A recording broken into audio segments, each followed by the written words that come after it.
हाँ भाई, कैसे हो? स्वागत है आपका एक और इस नई वीडियो में। ठीक है। इस वीडियो में हमने जो पिछला जो वीडियो था उसमें हमने क्या कवर कर लिया था? बेसिक कवर कर लिया था, एक्सपोनेंट्स कर लिए थे, एलसीएम एचसीएफ कर लिया था। हालांकि वो लेक्चर कुछ ज़्यादा ही डीपली चला गया था, 1 घंटा हो गया था उसमें पूरा। इसमें कोशिश करूँगा कि कम से कम समय में आपको ज़्यादा से ज़्यादा बता पाऊँ, क्योंकि रिविजन लेक्चर्स हैं ये। हाँ, तो इनको ये मत समझना कि आपने अगर पढ़ भी ना रखा हो मतलब तब भी आपका नहीं हो सकता। आप तब भी देख सकते हो इस लेक्चर को, ठीक है ना? तब भी देख सकते हो आप इन लेक्चर्स को, ठीक है। आइए, ये देखिए, आपका ये जो है बेसिक मैथमेटिक्स का लेक्चर नंबर 2 है, ठीक है ना? आज पूरी पीपीटी बना करके लाए हैं। ये पीपीटी बनाने में ज़्यादा टाइम लग जाता है, तो कभी कभी ऐसा भी होगा कि सारी की सारी पीपीटीज अच्छे से ना बनी मिले, तो एक आधी नहीं, बहुत सी ऐसी आ सकती हैं कि हाथ से लिखना पड़े सब कुछ मेरे को, ठीक है।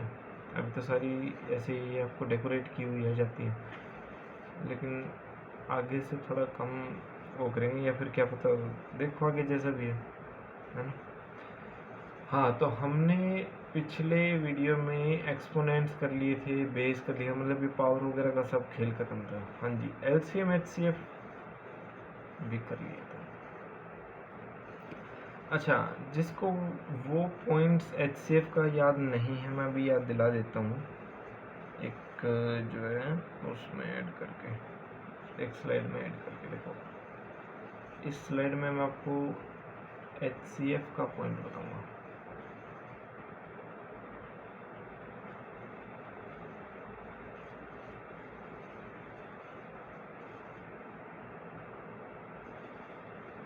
एचसीएफ का जो मेन पॉइंट था, अरे एक एक सेकंड रुकना यार। ये है ना, मैंने इसको एयरप्लेन मोड पे नहीं कर रखा था, इसलिए मैसेज आ रहे थे। अब देखो, और तुम्हारा ध्यान हो ही जाएगा। अरे यहाँ पर ध्यान दे लोगे तो क्या कोई आपदा आ जाएगी क्या? देखो, एचसीएफ का मेन पॉइंट क्या था कि एचसीएफ मैंने हिंदी में भी लिखा था उस वीडियो में।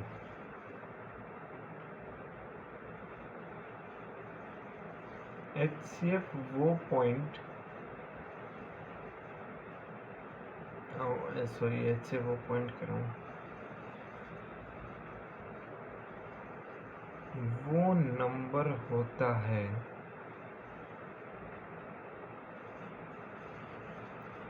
जो मेन नंबर्स को divide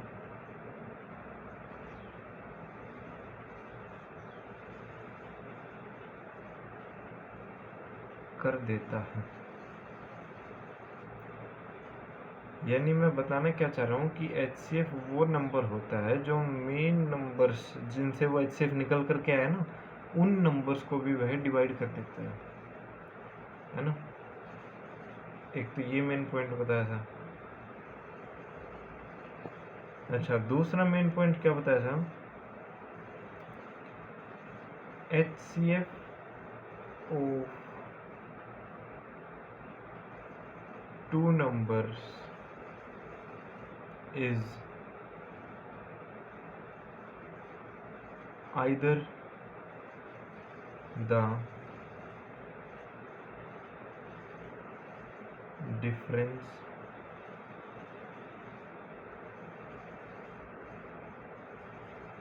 of numbers or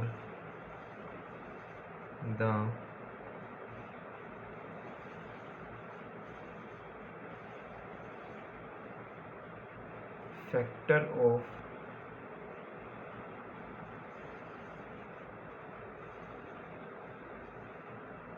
factor of difference।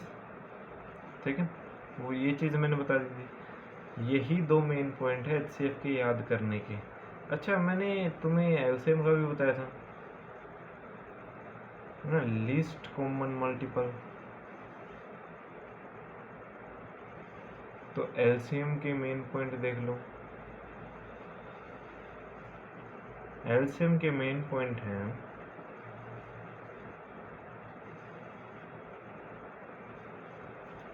कि एलसीएम वो नंबर है जो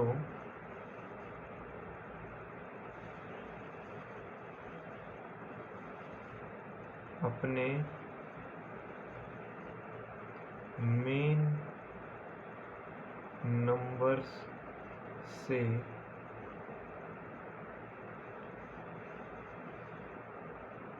डिविजिबल हो, जो अपने मेन नंबर से डिविजिबल हो।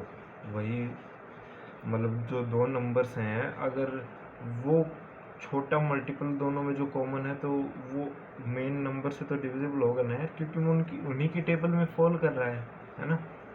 अच्छा, तो दूसरा पॉइंट क्या डिटेक्ट कर पा रहे हो इसको? LCM of two numbers is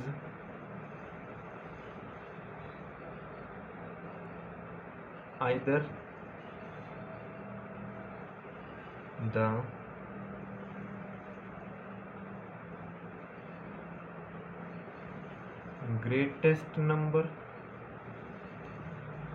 greatest number or multiple of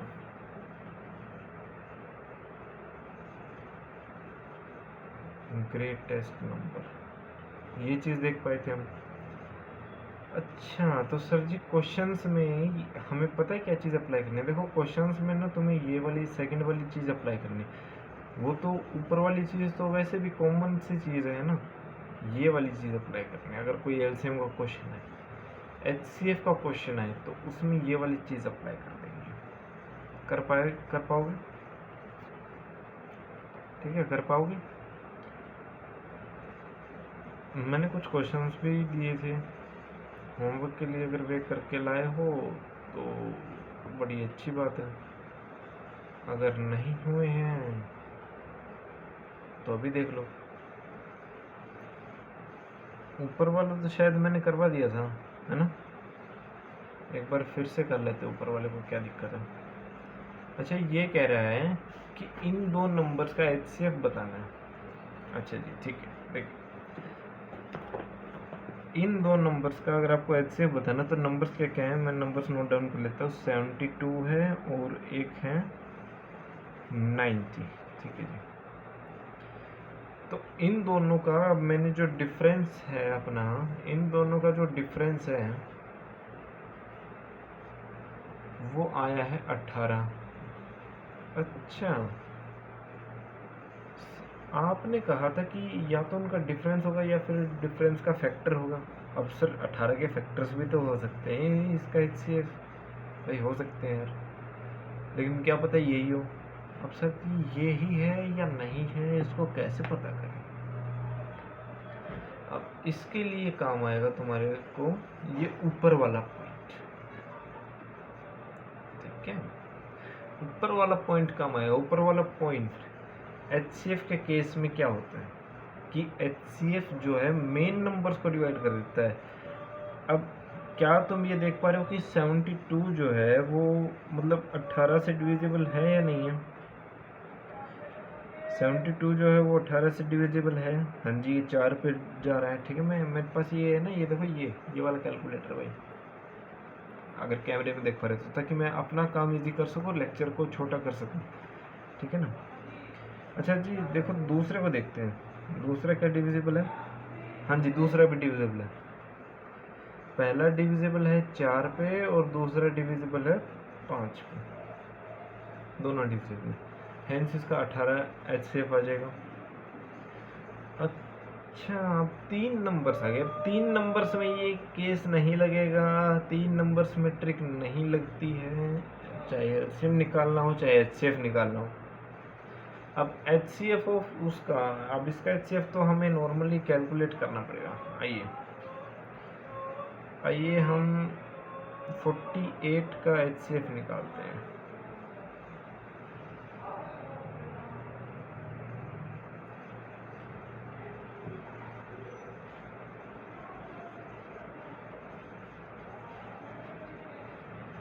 ठीक है, 48 का एचसीएफ निकालने, मतलब 48 के प्राइम फैक्टर कर दिए, और 90 के अब करेंगे।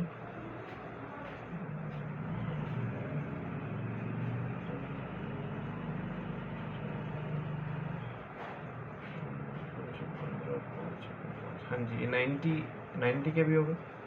अब 120 के करेंगे।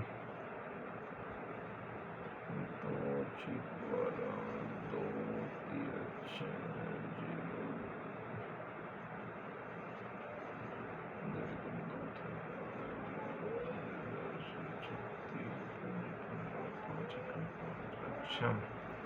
अच्छा, इसमें 2 आ रहा है और 3 आ रहा है, यानी कि 48 वाला जो है ना, ये देखो 48 वाले में जो नंबर्स हैं या तो वो 2 है या फिर 3 है। 90 वाले में 2 भी एक कैटेगरी में आ रहा है, 3 भी आ रहा है और 5 भी आ रहा है। इसमें 2 भी है, 3 भी है और 5 भी है, यानी कि 5 जो है ना वो सिर्फ 90 वाले में है और 120 वाले में है। इसका मतलब 5 तो हो नहीं सकता, क्योंकि तीनों में क्या होना चाहिए, कॉमन होना चाहिए, तीनों में कॉमन होना चाहिए, ठीक है। अच्छा, एचसीएफ के लिए देखते हैं, एचसीएफ के लिए क्या क्या है। इसमें कितने 2 हैं, 1 2 3 4, इसमें है 1, तो सभी का 1 2 को तो उठा लो, क्योंकि 1 2 कॉमन है, ठीक है। दूसरी बात, 3 इसमें कितने हैं, इसमें 1 है, इसमें भी 1 को उठा लो और इसमें भी 1 को ही उठा लो। ऐसे करने में डिफ़िकल्टी हो रही है, तो मैं 48 के वैसे लिख के बता देता हूँ, और 90 के लिख के बता देता हूँ, और 120 के बता देता हूँ। देखो 40 के क्या हो जाएंगे,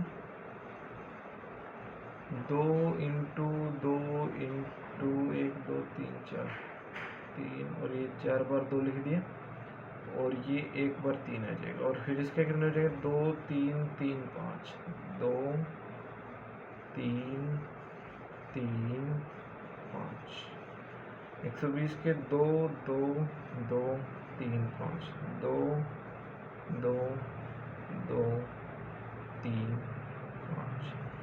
अच्छा सर जी, आप तो कह रहे थे कि हाईएस्ट कॉमन, अरे इसको तुम 2 2 को क्या तुम 8 नहीं लिख सकते हो? ऐसे इसको तुम 6 नहीं लिख सकते हो, जैसे इसको तुम 8 लिख सकते हो, तो क्या इसको तुम 6 नहीं लिख सकते ऐसे, ठीक है। हाईएस्ट कॉमन पता है किससे बन रहा है, देखो एक तो ये आ रहा है, ये एक नंबर कॉमन आ रहा है, इसमें आ रहा है। अच्छा, क्या एक 3 कॉमन उठा सकते हैं हम? क्या हम एक 3 को कॉमन निकालने का कष्ट कर सकते हैं? अरे हाँ सर, कर तो सकते हैं, लेकिन इसमें 3 ही अच्छे होना चाहिए। अरे 2 की और 3 की मल्टीप्लाई कर दो, यानी कि 6, और 6 इंटू में ये क्या हो जाएगा, 8 हो जाएगा। अरे भाई, इसकी और इसकी मल्टीप्लाई करो तो 6 आ जाएगा, 6 इंटू 8, वो भी तो 48 होता है। तो तुम एक तरह से देखो, एक सेकंड रुको, एक सेकंड, मैं तुम्हें कर दिखाई देता हूँ एक बार। इसको मैं थोड़ा छोटा कर देता हूँ, इसको तो तुम अपना करते रहना। क्या तुम 48 के फैक्टर्स को 6 इंटू 8 नहीं लिख सकते हो? क्या तुम इसको 6 इंटू 15 नहीं लिख सकते हो? अच्छा, क्या तुम इसको 6 इंटू 20 नहीं लिख सकते हो? लिख सकते हैं जी। अच्छा, तो फिर सर आपने सबसे छोटे नंबर से यानी कि ओवर एक्सपेंड क्यों किया? मतलब बिल्कुल ही प्राइम फैक्टर से क्यों बनाए? अरे प्राइम फैक्टर से ये तो पता लग जाएगा कि 2 नंबर्स तीनों में कॉमन आ रहे हैं, कितनी बार आ रहे हैं, एक नंबर कॉमन आ रहा है कितनी बार आ रहे हैं, या फिर कितने नंबर्स कॉमन आ रहे हैं तीनों में और कितनी बार आ रहे हैं। इसीलिए अब पता चल गया ना कि 6 होता है, ठीक है। तो इसका HCF अपने पास आ जाएगा 6, तो 6 इसका करेक्ट आंसर। ये होमवर्क था, ये भी होमवर्क था, HCF ऑफ 2 नंबर। अच्छा, मैंने एक पॉइंट नहीं लिखवाया शायद तुमसे, या फिर मैंने इसी क्वेश्चन में ना लिखवा दिया था।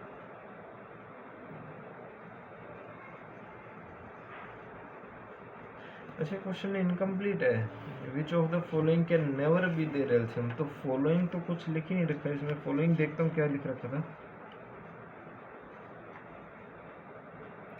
HCF of two number is 12. Which one of the following never be their LCM?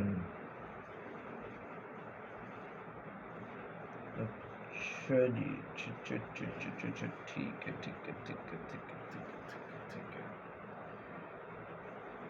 एक सेकंड रुकना यार। हाँ जी, तो ऑप्शंस आप लोग लिखिए एक बार। ऑप्शंस इसमें मैंने नहीं दिए हैं, इसको क्वेश्चन को भी मैं खुद ही करूँगा, तो फिर आपने आई होप ये क्वेश्चन नहीं किया होगा। 36 और 24 ये इसके ऑप्शन हैं, ठीक है। A, B, C और D खुद से मान लेना, ठीक है।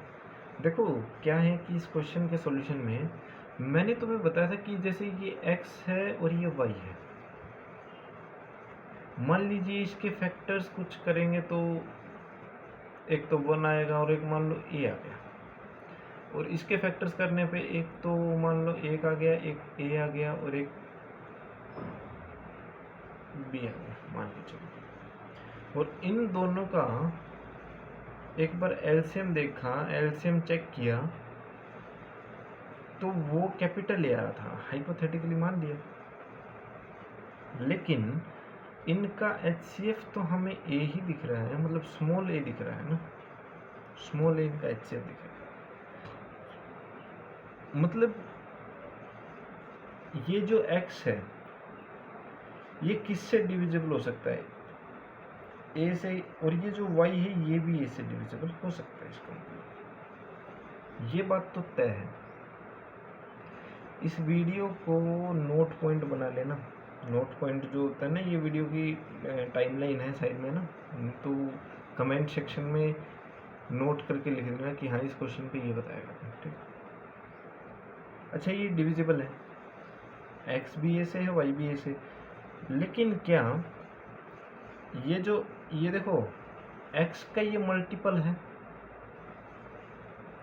y का ये मल्टीपल है, तो इनके मल्टीपल भी तो डिविजिबल होंगे। जैसे मान लो 6 है और 3 है, तो 6 का और 3 का देखो, 6 की टेबल लिखोगे तो 6 2 12 है ना, और 6 3 18, तो ऐसे बढ़ती जाएगी टेबल। 3 1 3, 3 2 6, 3 3 9, ऐसे ये भी बढ़ती जाएगी। अब 6 का और 3 का एलसीएम, यानी कि अगर हम 6 के फैक्टर करेंगे, 1 आएगा, 2 आएगा, 3 आएगा और खुद 6 आ जाएगा, और 3 के फैक्टर करोगे तो 1 आएगा और 3 आएगा। तो इनका एचसीएफ तो पता लग रहा है कि एचसीएफ तो इनका क्या रहा है, 3 आ रहा है, यानी कि 6 भी 3 से डिविजिबल है और 3 भी 3 से डिविजिबल है, ये तो करेक्ट है। लेकिन जो इनका एचसीएफ अगर हम निकालें, देखो एचसीएफ को निकालते हैं, 6 का और 3 का हाईएस्ट एचसीएफ कह रहा हूँ, एलसीएम, सॉरी भाई, सॉरी, एलसीएम निकालना है। एलसीएम निकालो, यानी कि लीस्ट कॉमन मल्टीपल जो दोनों में कॉमन हो। तो सर जी लीस्ट कॉमन तो एक तो इसमें 6 दिख रहा है, इसमें भी 6 दिख रहा है, जो दोनों की टेबल में आपस में कॉमन है, एलसीएम 6 है। अच्छा क्या ये जो 6 है इनका जो एलसीएम आया, क्या ये भी एचसीएफ से डिविजिबल होगा?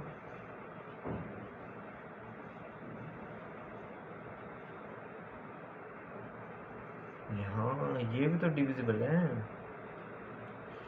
अच्छा तो इसका मतलब ये हो गया। अरे ये क्या कर डाला मैंने, देखो अगली स्लाइड पे समझा दिया कि अगली स्लाइड पे मेरा समझाने का या फिर इस स्लाइड पे भी समझाने का मेरा मकसद ये था कि जो एलसीएम है वो एचसीएफ से डिवाइड हो सकता है।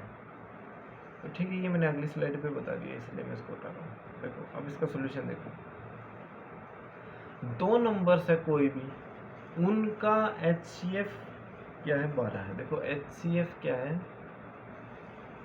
12 है। हाइपोथेटिकली मैंने मान लिया कि एलसीएम जो होगा वो क्या होगा, 80 होगा, तो एलसीएम एचसीएफ से डिविजिबल होना चाहिए। अच्छा क्या ये डिविजिबल है?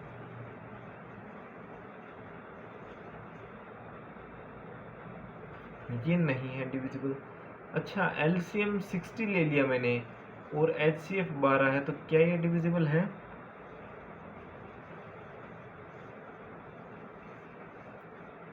ये डिविजिबल है।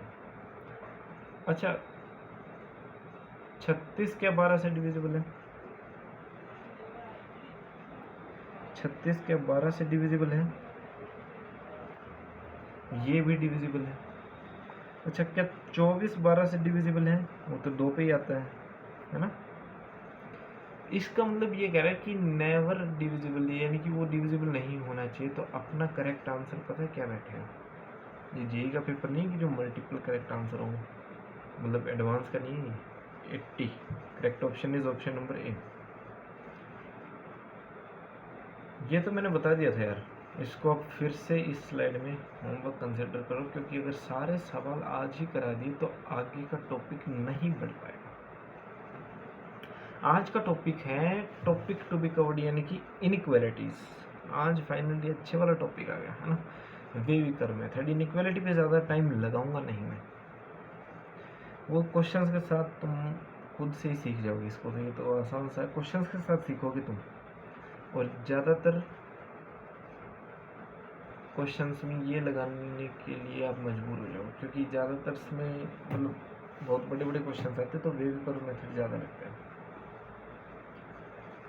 अच्छा, पहला टॉपिक आता है difference between equation and inequality. Equation का मतलब क्या तुम समझते हो? मैं पहले लिख देता हूँ, इक्वेशन लिख देता हूँ, और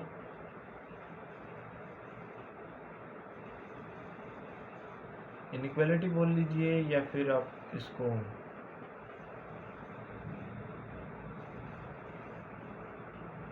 इनइक्वेशन बोल लीजिए। मेरी हैंडराइटिंग में मत जाना। जो बच्चा मेरी वीडियो को देख लेगा ना, जो भी मेरा भाई बहन जो भी है वीडियो को देख लेगा ना, और फिर मेरा नोट्स को देखा, तब शायद नोट्स की राइटिंग समझ में आ जाएगी, क्योंकि एंड्रॉयड पे लिख रहा हूँ। हाँ जी। इक्वेशन क्या होती है? इक्वेशन मतलब इधर कोई चीज़ है वो बराबर है इधर वाली चीज़ की। अब अगर मैं कह दूँ कि x² is equal to 4, sir ये बराबर कैसे है? ये बराबर है ना, इसको तुम सोल्व करोगे तो x की वैल्यू निकलेगी। अरे x की वैल्यू तुम मान लो, क्या ये बराबर ये है? क्या ये बराबर ये है? क्वाड्रेटिक इक्वेशंस आपने देख रखी होंगी 10वीं 11वीं में। इनइक्वालिटीज 11वीं का एक टॉपिक है, 12वीं में भी आता है। इनइक्वालिटीज ये होती है, ये सारे साइन जो हैं ये इनइक्वालिटी के होते हैं, चारों की चारों साइन, चारों के चारों साइन इनइक्वालिटी का होता है। मतलब कोई चीज़ इधर है, या तो वो देखो ये जो चीज़ है, या तो ये इसके इक्वल होगी, या फिर ये वाली चीज़ क्वांटिटी में ज़्यादा होगी, या तो ये दोनों बराबर होंगे, या फिर ये ज़्यादा होगी।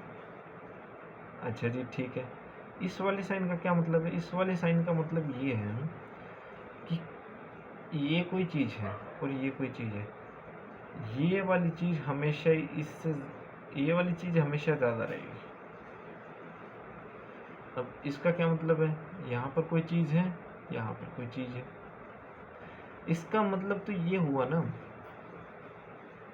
इसका मतलब तो ये हुआ ना कि ये वाली जो चीज़ है, ये वाली देखो जिस पे मैं टिक लगा रहा हूँ, या तो ये दूसरे वाली चीज़ के बराबर रहेगी, या फिर ये खुद ज़्यादा रहेगी। बात तो आ गई समझ में। और एक एग्जांपल और ले लो, जैसे ये वाली चीज़ है और एक ये है, ये वाली चीज़ हमेशा ज़्यादा रहेगी। ये दर्शाता है मतलब इस तरीके की sign, greater than equal to, less than equal to. ठीक है, ये पढ़ भी रखे होंगे। चल, ये ऐसे समझ नहीं आएंगे, कल क्वेश्चन हो जाएगा ना उसके बाद आ जाएगा समझ। अरे ये कौन सा, अरे यार, अभी देखो मैं तुम्हें यहाँ से दिखाता हूँ, सॉरी, ये तो जो है डेफिनेशन का पार्ट है ना, इक्वेशन और इनइक्वालिटी का। अरे ये तो स्लाइड ही गई जो मैंने अभी बताई थी, वो स्लाइड ही गई। आप उसको कृपया करके, हाथ जोड़ के विनती है, उसको आप रिकॉर्डिंग देख लेना, ठीक है। मैं एक बार उस स्लाइड को ऐड कर देता हूँ, फिर से एक बार, क्या पता आ ही जाए, मतलब वो तो नहीं आएगी, लेकिन क्या हो, मैं इस पे लिख देता हूँ, वीडियो देख लेना।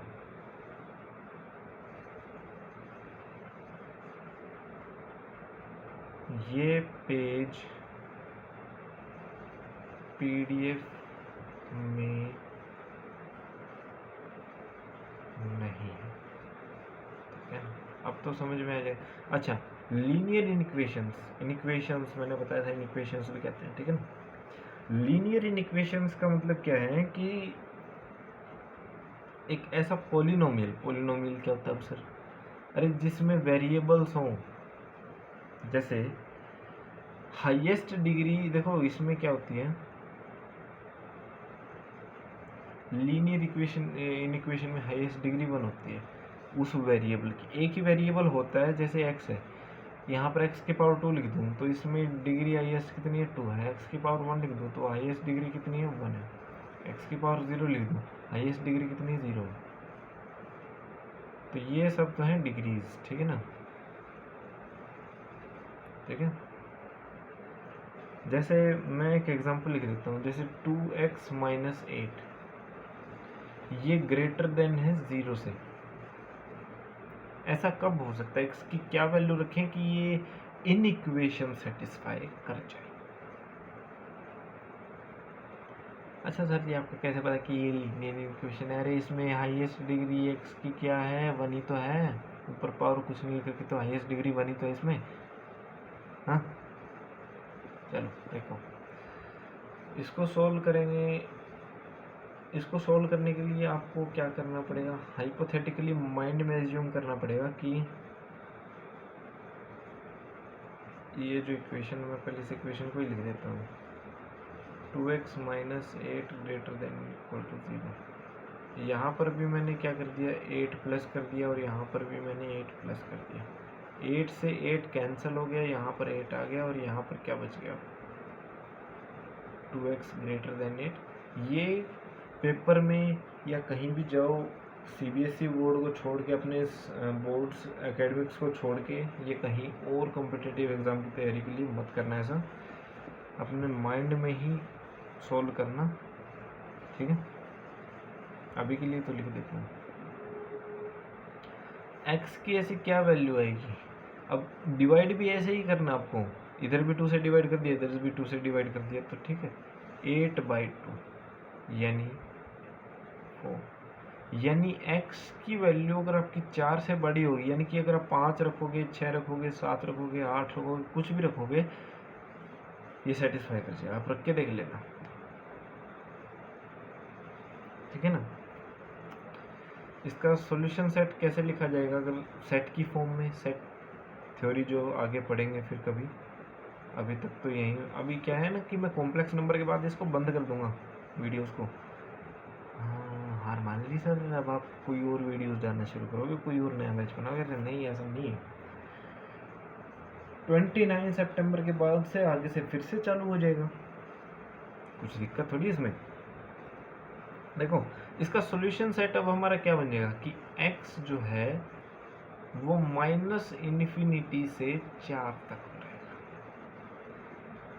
अगर नंबर लाइन पर बनाओगे तो मान लो ये 4 है, तो 4 को छोड़ दो, माइनस इन्फिनिटी नहीं है, प्लस इन्फिनिटी है। 4 से आगे तक के सारे नंबर्स इसमें आ जाएंगे। अरे क्वेश्चन आ गया। Solve the linear equation where x जो है नेचुरल नंबर से बिलोंग करता है। ये एक इनइक्वेशन है, इसको सोल्व करना। देखो 9x क्या दे रखा है, या तो ये इक्वल रहेगा 50 के या फिर ये छोटा रहेगा 50 के। तो देखो हाइपोथेटिकली दोनों तरफ 9 से डिवाइड कर दिया तो क्या आ जाएगा, 50/9। अब तुमने 50/9 अप्रोक्सीमेटली कैलकुलेट करना, 50/9 यानी कि x जो है तुम्हारा या तो छोटा रहेगा या फिर बराबर रहेगा 5.5 बार। ठीक है। अब सर जी इसमें से देखना हमको कि x की क्या क्या वैल्यू सेटिस्फाई कर रही है। इसका ये जो आया है ना, देखो ये जो आया है इसका मतलब क्या है कि या तो x 5.5 से छोटा रहेगा या उसके इक्वल रहेगा। तो इसके छोटी वैल्यू देख लेते हैं। अब छोटी वैल्यू देखो हर एक में 1 तो है, तो इसका मतलब 1 से शुरू हो जाएंगी ये वैल्यूज, है ना, ऑप्शंस के अकॉर्डिंग। ऑप्शन ऐसे एनालाइज करना पड़ता है। ठीक है। तो क्या पहला है, x की वैल्यू 1 हो सकती है, 2 हो सकती है, 3 हो सकती है, 4 हो सकती है, 5 हो सकती है, लेकिन 6 तो नहीं हो सकती यार। 6 नहीं हो सकती, 6 तो हर हाल में नहीं हो सकती, कभी भी नहीं हो सकती ना, 6 नहीं हो सकती। अरे 5.5 से या तो छोटा रहेगा या उसके बराबर रहेगा। अब देखो 1 हो सकता है, 2 हो सकता है, 3 हो सकता है, 4 हो सकता है, ये भी ठीक है। हाँ जी, बी ऑप्शन करेक्ट है। ठीक है, लेकिन क्या पता कोई और ऑप्शन इससे भी 100% और भी करेक्ट हो। 1 हो सकता है, 2 हो सकता है, 3 हो सकता है, 5 हो सकता है। हाँ 5 हो सकता है, ये भी करेक्ट है। अच्छा डी ऑप्शन क्या कहता है, 1 हो सकता है, 2 हो सकता है, 3 हो सकता है, 4 हो सकता है और 5 हो सकता है। अरे ये है ना 100% वाला करेक्ट ऑप्शन। 100% वाला जो ऑप्शन है, जो करेक्ट 100%, वो तो ऑप्शन नंबर डी जाता है। ऐसे सोल्व करते हैं क्वेश्चन को। आइए अब थोड़ा आ जाते हैं हम क्वाड्रेटिक इनइक्वेशंस पर, या फिर इनइक्वालिटी कह सकते हैं आप, क्वाड्रेटिक इनइक्वालिटी। क्वाड्रेटिक जैसे नाम ही बता रहा है कि क्वाड्रेटिक का मतलब होता है कि जो डिग्री होगी वेरिएबल की, हाईएस्ट डिग्री वो 2 होगी। अब यही वाला सवाल उठा लो तुम, ये वाला जो सवाल था ना, ये वाला, यही वाला अगर तुम सवाल देखोगे यहाँ पर, अगर मैं बताऊँ लिख के, देखो इसमें ये क्वाड्रेटिक इनइक्वालिटी को सेटिस्फाई कर रहा नहीं कर रहा। अच्छा क्या अब कर रहा, अब कर रहा है। अब वही बात हाइपोथेटिकली एज्यूम करके 8 को यहाँ ले आओ और 2 जो है उसको डिवाइड में भेज दो, यानी कि यहाँ पर तुम x का स्क्वायर जो है वो 4 से बड़ा होगा। दोनों तरफ अगर तुमने पावर हाफ ली तो ये 2 से बड़ा होगा x। भाई x की वैल्यू तुम 2 से बड़ी कुछ भी रख लो, 2 से बड़ी लेट से मैं खुद 4 ही रख के देख रहा हूँ, तो कंफ्यूजन हो रही है ना, तो देखो 4 ही रख रहा हूँ, तो आपका 16 और 32 में से जैसे तुम 8 घटाओ, ये सेटिस्फाई करेगा यार x ग्रेटर देन 2 पे। अब इसका सॉल्यूशन सेट कैसे बनाओगे सर? अच्छा इसका सॉल्यूशन सेट, इसका जो सॉल्यूशन सेट है बनाना, वो तुम्हारे लिए होमवर्क है, ये मैं अगली क्लास में डिस्कस नहीं करूँगा उसको, वो तो तुम खुद बनाना है। इसका मैं बना के दिखा देता हूँ अभी, क्या पता इसके हेल्प से तुम पीछे वाले का बना पाओ। तो ये देखो यहाँ पर ये 2 है नंबर लाइन पे, इधर से कहीं 0 है या कुछ भी है, उधर ही 0 मानूंगा। या तो x 2 रहेगा या फिर 2 से बड़ा रहेगा, मतलब या तो x 2 रहेगा या 2 से बड़ा रहेगा। इसके सॉल्यूशन सेट में ये जो इन्फिनिटी है और ये जो 4 है, इसको आगे पीछे, इसको ऐसे लिख लो कि 4 पहले लिख लो, इन्फिनिटी बाद में, क्योंकि इन्फिनिटी बाद में आता है। ठीक है, आइए बस देखो मोटा मोटा बता रहा हूँ अभी मैं क्वाड्रेटिक इनइक्वालिटी का। ठीक है, एक चीज़ और देख लो जो कि मैंने इसमें कॉपी में भी लिख रखी है। अगर कोई इनइक्वालिटी है या फिर कोई दो वेरिएबल है ए बाई बी ग्रेटर देन 0 है, तो क्या मैं कह सकता हूँ कि ए नेगेटिव हो सकता है? अरे सर जी, मान लो ए को आपने नेगेटिव बना दिया, तो ये 0 से बड़ी तो क्वांटिटी हुई नहीं ना। 0 से पहले तो -1 -2 ऐसे चलता आ रहा है, ऐसे चलता रहता है ना। तो ये तो बात हुई नहीं, ये तो सेटिस्फाई करा नहीं। अच्छा, तो मैंने कह दिया कि अगर मेरा बी भी नेगेटिव हो जाए एक साथ, भाई ए तो नेगेटिव है, बी भी नेगेटिव है, तो नेगेटिव नेगेटिव कैंसिल कर देंगे। पहली बात नोट कर लीजिए। दूसरी बात, अगर ए को भी मैं पॉजिटिव रखूं और बी को भी पॉजिटिव रखूं, तो क्या ये सेटिस्फाई करेगा? हाँ जी, 100% करेगा, 100% करेगा। ये बात तो तुम्हें क्लियर हो गई होगी। लेकिन अगर इसी के विपरीत, इसी को कॉपी कर लेता हूँ, इसी के विपरीत अगर मैं तुमसे ये कहूँ कि क्या ये और ये दोनों बात सच्ची है या झूठ है, मतलब एक बात तो सच्ची है, इसमें अगर मैं एक छोटा सा ये साइन लगा दूँ, बस ये इक्वल का, इसका मतलब सर ए जो है और बी जो है वो 0 भी हो सकते हैं, 0 भी हो सकते हैं, 0 से बड़े भी हो सकते हैं। तो इसका मतलब अगर आपका ए नेगेटिव है,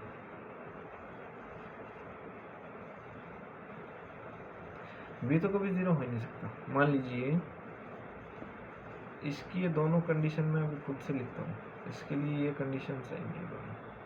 देखो, पहली कंडीशन इसकी क्या है कि ए को अगर तुमने बड़ा रख दिया या फिर 0 के बराबर रख दिया तो कोई बात नहीं, वो तो चल जाएगा, लेकिन बी कभी भी 0 नहीं होगा। अच्छा, तो क्या बी लेस देन 0 होगा? अरे ए पॉजिटिव रख दिया, बी को नेगेटिव रख दिया, और नेगेटिव साइन ऊपर चला जाता है ना।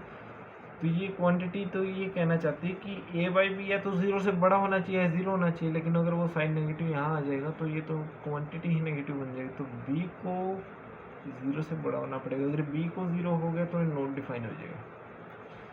दूसरा केस इसमें ये बनता है कि ए को अगर तुमने लेस देन 0 या फिर 0 के बराबर रख दिया, मतलब ओवरऑल नेगेटिव मान लो इसको, ए को अगर तुमने नेगेटिव रख दिया तो बी क्या होना चाहिए? बी लेस देन 0 होना चाहिए। तो चाहे तो तुम खुद से इस बात को, मतलब ये आपको याद रखनी पड़ेगी, ये बातें आपको याद रखनी पड़ेंगी, ठीक है। अच्छा, कुछ दो केसेस और बना लेते हैं, बना लें।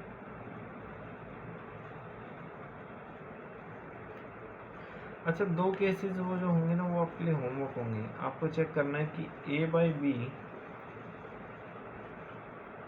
और ये वाला आपको चेक करना है, दोनों आपको चेक करना है। इनकी कंडीशंस लिख लेनी, जैसे मैंने ऊपर वालों की लिख दी, ठीक है। आ गया ये, आ गया। चलो आगे चलें। देखो भाई, आगे चलते हैं। सबसे मज़ेदार बात ये आती है कि एक आता है wavy curve method. Wavy curve method sir, wavy curve method क्या होता है?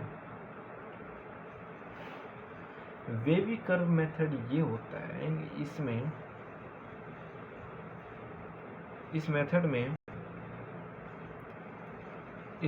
में जो है एप्लीकेबल ओनली वेयर RHS 0 हो, जहाँ put all factors equal to 0, यानी कि सभी फैक्टर्स जो हैं वो 0 के इक्वल रखो, एंड मेक कोरस्पॉन्डिंग वैल्यूज, ठीक है, एक्स ऑन नंबर लाइन, ठीक है ना। Put positive on extreme right end change the sign alternative movement towards left. नहीं आया सब ऊपर से गया है, क्वेश्चन के माध्यम से समझ आ जाएगा। जैसे ये है x-1 है और x-4 है, x-1 और x-4 है। देखो मैं कॉपी में से ये सवाल उठा रहा हूँ। ये कह रहा है कि ये जो एक क्वाड्रेटिक, ये जो पॉलिनोमियल है, ये वाला जो,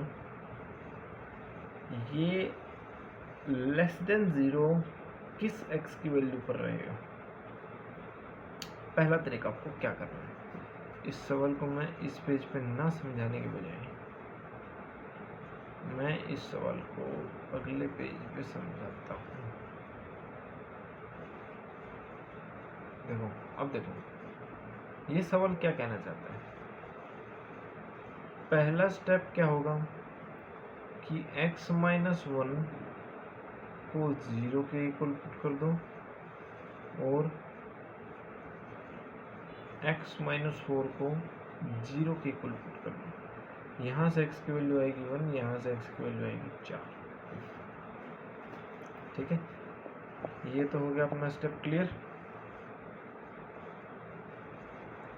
अब एक अपने उठा लो नंबर लाइन। नंबर लाइन पर रख दो, एक तो 1 को रख दो, एक 4 को रख दो।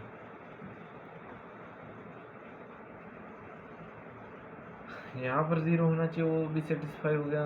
इनको इक्वल टू 0 करके नंबर्स भी निकाल रहे, वो भी सेटिस्फाई हो गया, सेकंड पॉइंट भी। तीसरा point extreme right. Extreme right यानी कि ये जो भी वैल्यू है 4, या फिर यहाँ पर कोई और क्वेश्चन होता तो कोई 3 वैल्यूज आती या फिर 2 वैल्यूज आती, इसमें तो 2 ही वैल्यूज आई और दूसरी वैल्यू 4 है। तो सबसे लास्ट वाली वैल्यू ये आपके राइट हैंड साइड में, इसके एक्सट्रीम में पॉजिटिव लिख दो। अच्छा ठीक है, ठीक है। इसके बाद नेगेटिव, इसके बाद फिर से पॉजिटिव। कल एक वेवी कर्व मेथड से रिलेटेड एक और बात बताऊंगा कि यहाँ पर नेगेटिव भी हो सकता है, यहाँ पर पॉजिटिव भी हो सकता है ना, जो भी हो सकता है, सब कुछ हो सकता है। ये वीडियो टाइम जो है ज़्यादा एक्सटेंड हो जाएगा, ठीक है ना। तो अभी यही बात समझो। अब तुम्हें क्या बनानी है, एक वेव बनानी है। वेव, वेव कैसे सर? x की वैल्यू, ये जो मैंने पॉजिटिव साइन बनाया है ना, ये जो पॉजिटिव बनाए मतलब क्या है, मतलब ये है कि अगर तुमने x की वैल्यू को 4 पुट किया या फिर 1 पुट किया तो वो तो 0 बना देगा। हालांकि 0 नहीं होना चाहिए, 0 से छोटी वैल्यू चाहिए, 0 से छोटी वैल्यू। तो 0 से छोटी वैल्यू 1 पर तो 0 बन जाएगी, 4 पर भी 0 बन जाएगी, इस पर पॉजिटिव बन जाएगी। लेकिन सबसे छोटी वैल्यू जो बनेगी ना, सबसे छोटी वैल्यू जो बनेगी वो 1 से और 4 के बीच तक की सबसे छोटी वैल्यू बन जाएगी। तो 1 से 4 तक की सबसे छोटी वैल्यू बन जाएगी। तो देखो इसको हम कैसे सोल्व करेंगे। यहाँ पर देखो, यहाँ से ये वेव आएगी और हमें जो चाहिए, जो सॉल्यूशन हमें चाहिए ना, जहाँ पर हमारा सॉल्यूशन लाई कर रहा है, वही चीज़ ऊपर रहेगी। अब अगर ये साइन कुछ ऐसा होता, ये जो साइन है, ये साइन कुछ ऐसा होता, तब क्या करते? तब क्या करते जब ये साइन हमारा कुछ ऐसा होता? तो देखो उस दौरान हम क्या करते हैं, अपने को पॉजिटिव वैल्यू चाहिए तो पॉजिटिव के ऊपर रखते, नेगेटिव वाले को नीचे छोड़ देते, पॉजिटिव वाले को ऊपर रख लेते, ये कर लेते। ये जो इधर वाला एरो है ना, ये तुम्हारे लिए होमवर्क है फिर से। और ये जो क्वेश्चन है, ये तो हमारे सॉल्यूशन हो गया, लेकिन इसको सेट की फॉर्म में कैसे लिखेंगे? देखो x की वैल्यू कहाँ से कहाँ तक बिलोंग कर रही है। देखो 1 नहीं हो सकती, इतना हमें पता है, 4 नहीं हो सकती, लेकिन 1 से 4 के बीच तक की वैल्यू यही तो दर्शाता है। ये ओपन ब्रैकेट से तो दर्शाते हैं।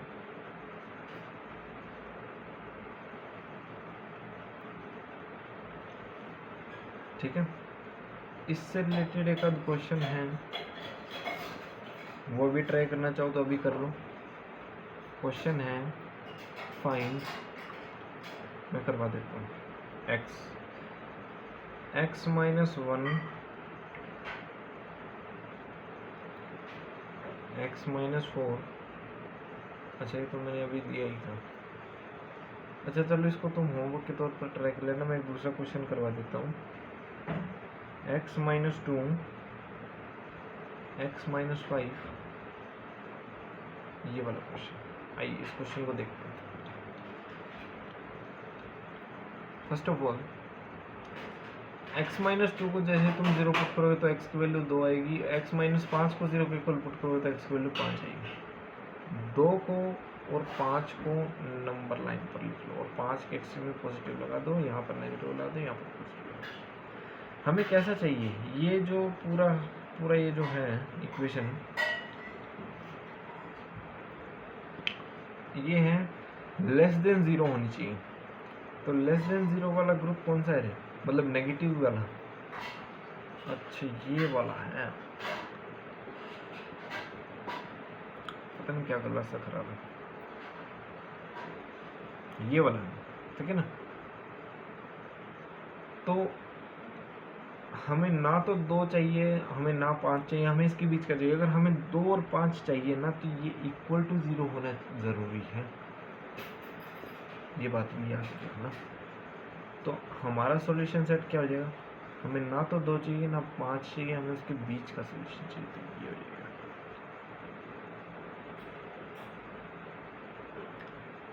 ठीक है, और एक आध क्वेश्चन करना चाहो तो वो होमवर्क के लिए एक आध क्वेश्चन और लिख लो।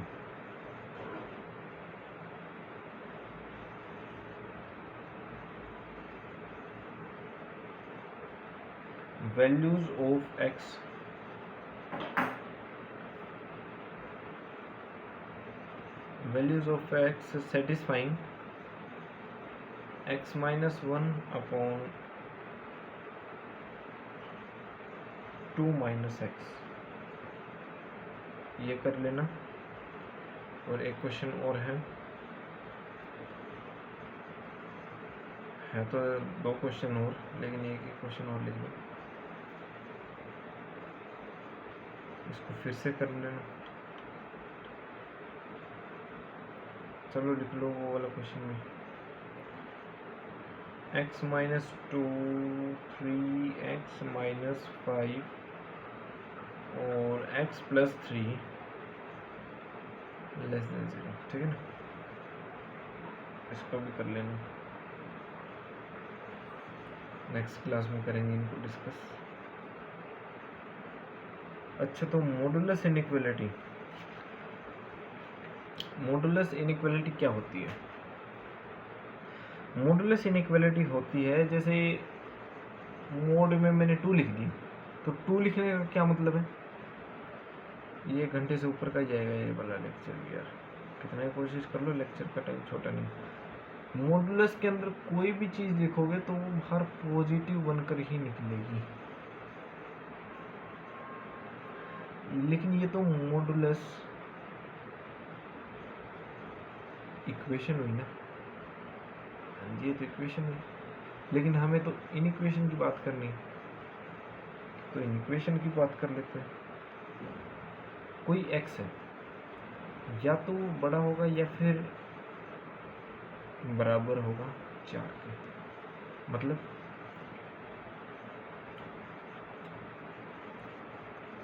मतलब ये है।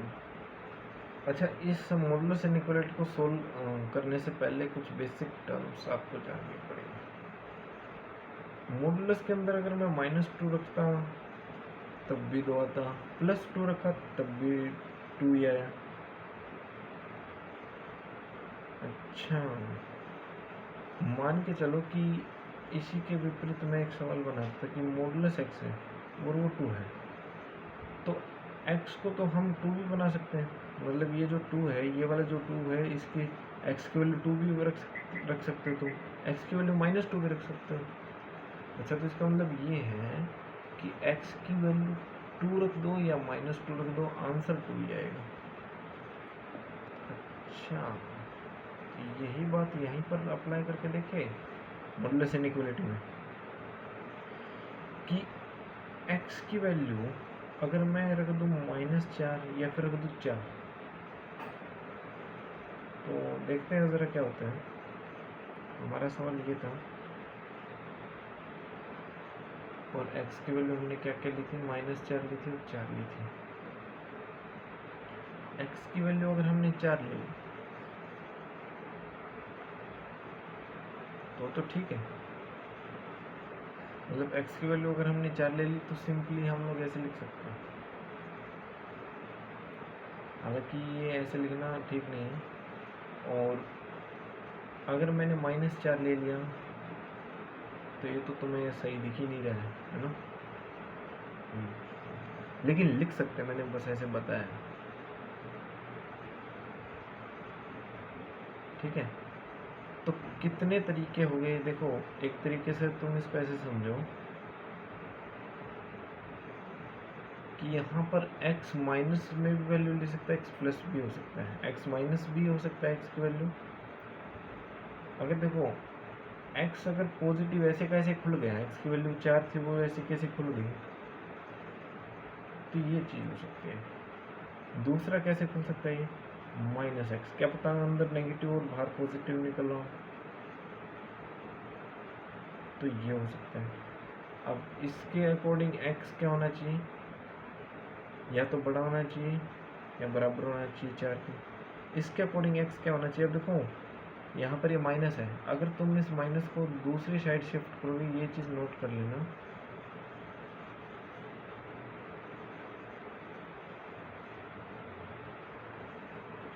Minus shift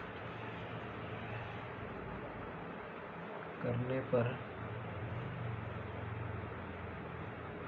sign of inequality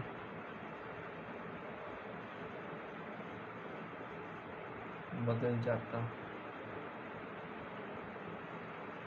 है, ठीक है। मतलब साइन ऑफ इनइक्वालिटी बदल जाता है, तो साइन ऑफ इनइक्वालिटी ऐसे होगा और -4 ऐसे होगा। अब एक सेट तो ये बनेगा, एक सेट तो कह रहा है कि या तो x की वैल्यू जो है 4 रहेगी, अब ये ओपन ब्रैकेट नहीं लगेगा, क्लोज लगेगा, क्यों, क्योंकि 4 पॉसिबल है, या फिर 4 से बड़ी इन्फिनिटी तक जाएगा। और एक सॉल्यूशन सेट पता है क्या करें, कि x की वैल्यू या तो -4 रहेगी या फिर उससे छोटी क्या जा सकता है, -इन्फिनिटी, ऐसे ऐसे।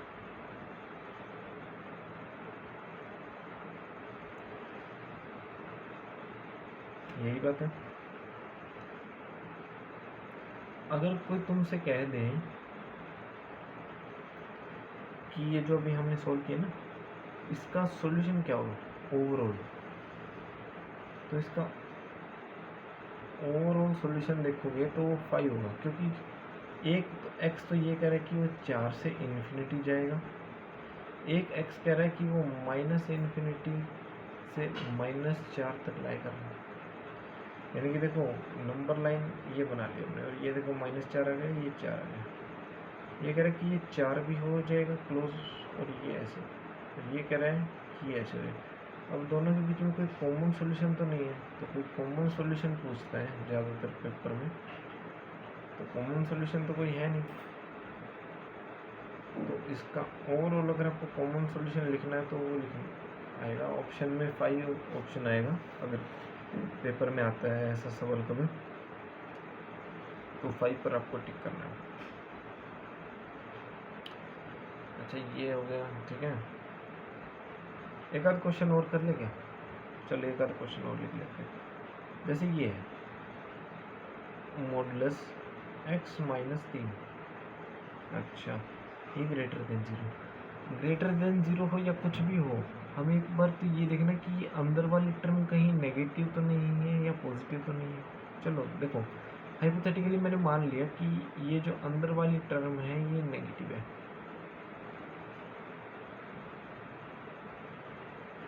तो ये सर जी बाहर तो पॉजिटिव लग के खुलनी चाहिए थी, है ना।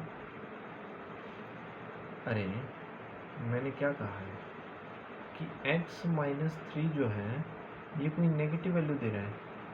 अब मैंने इसके ओर भी नेगेटिव लगा दिया और इसके ओर भी नेगेटिव लगा दिया, तो नेगेटिव नेगेटिव तो ये पॉजिटिव बन जाएगी ना, तो पॉजिटिव वैल्यू बन जाएगी। तो वही तो लिखा है मैंने। मैं कह रहा हूँ कि ये वाली जो टर्म है, देखो अब फील करके समझना, ये वाली जो टर्म है ये नेगेटिव होगी तो बाहर नेगेटिव लग के तो खुलेगी। अच्छा जी, चलो देखते हैं अब इसको, इस सवाल को अब देखते हैं। अच्छा, दूसरी बात ये हो सकती है कि ये x-3 पॉजिटिव ही हो, तो ऐसे कैसे खुल जाएगा? वही मैं इतनी देर से बताने की कोशिश कर रहा था, पीछे अगर समझ में ना आया तो अब आ जाएगा। ठीक है,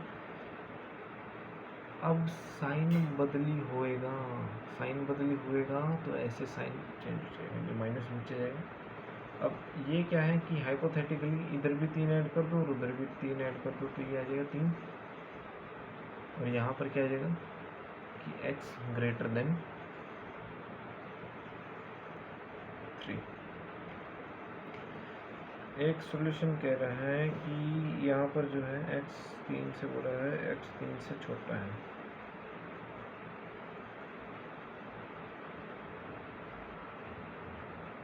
अरे रुको ना, इनको एक बार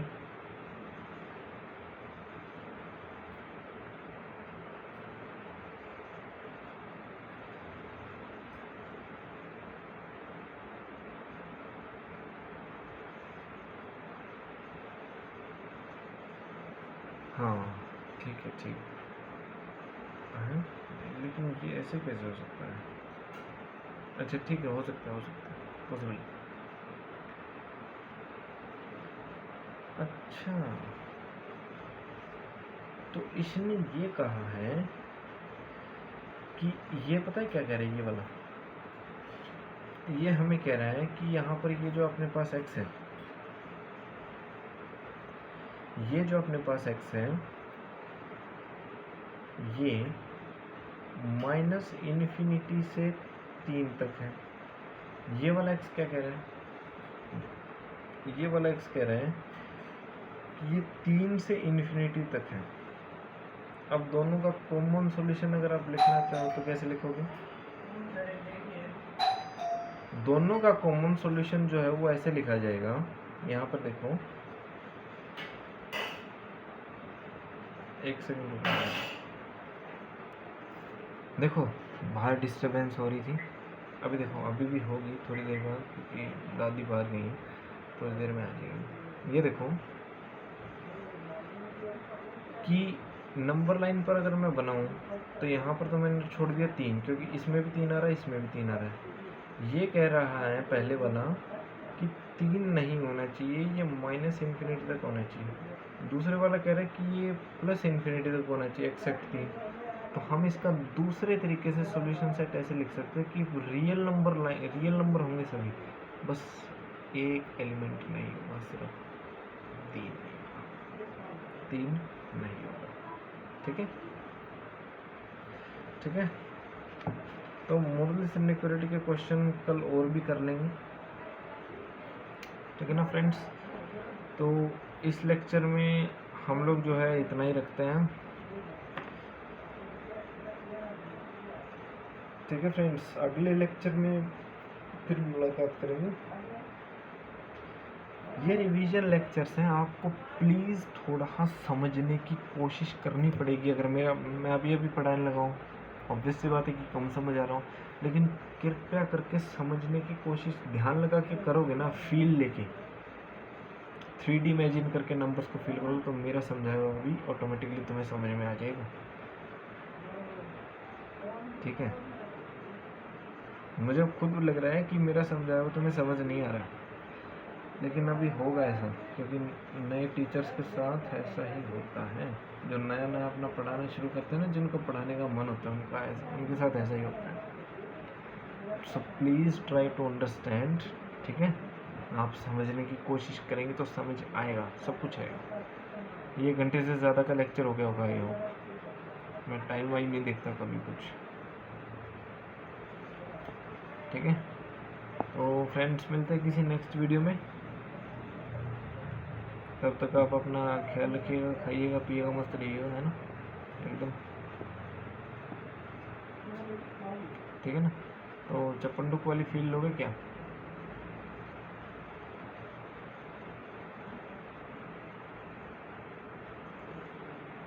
ठीक है फ्रेंड्स, मिलते हैं फिर किसी और नेक्स्ट लेक्चर में और नेक्स्ट वीडियो में भी, ठीक है ना। तब तक के लिए बाय बाय। आप अपना ख्याल रखिए, खाइए पिए, मस्त रहिए, है ना।